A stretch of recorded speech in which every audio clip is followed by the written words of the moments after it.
Today, in our Coach's Corner, I'm going to talk about managing urges. All of us have thoughts that lead to urges. When we have thoughts that invite us to do something, that's an urge. Urges come from our thoughts. There are positive urges and there are negative urges.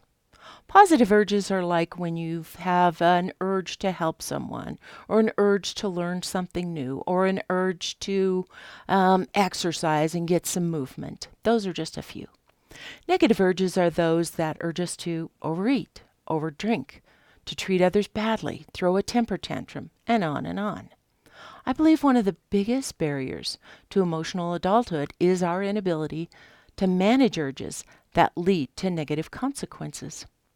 In understanding urges, I think it's important that we understand that we have a toddler or a primitive part of our brain that houses something called the motivational triad. Right here, this is the part of our brain that, number one, seeks pleasure, number two, avoids pain, and number three, wants us to conserve energy. And this is where we get tripped up in managing negative urges because those motivations are strong. We think our brain is trying to save our life.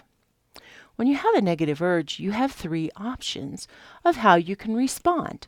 Number one, resist it. White knuckling, teeth gritting, breath holding resistance. This isn't that effective because it takes willpower. This is like trying to hold a beach ball underwater and eventually we get tired and the beach ball pops up to the surface. The number two option is to avoid it, distract yourself, pretend it isn't there, don't look at it. Here's the problem.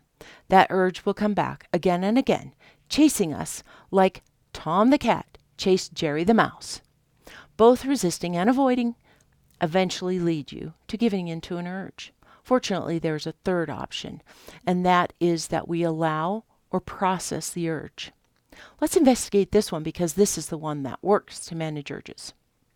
When you allow an urge, it's like they're this big ugly blob inside of you.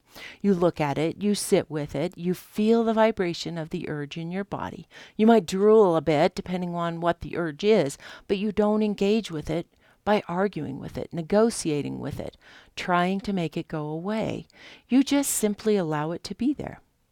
The beautiful thing is that in a pretty short amount of time, the urge just dissipates, it just goes away.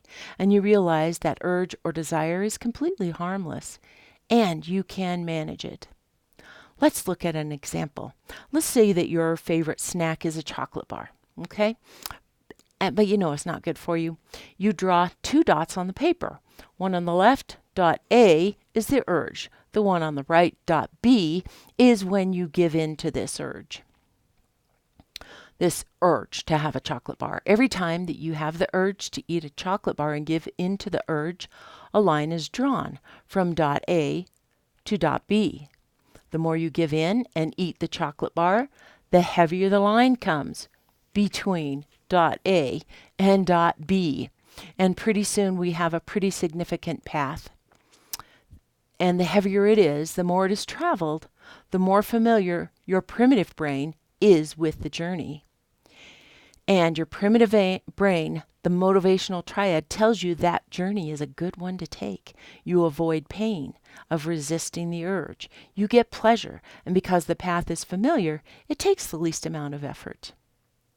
If you allow the urge, sit with it, allow it to simply be there, and do not give in, this path between dot A and B will get thinner and thinner until it isn't there anymore. Isn't that terrific?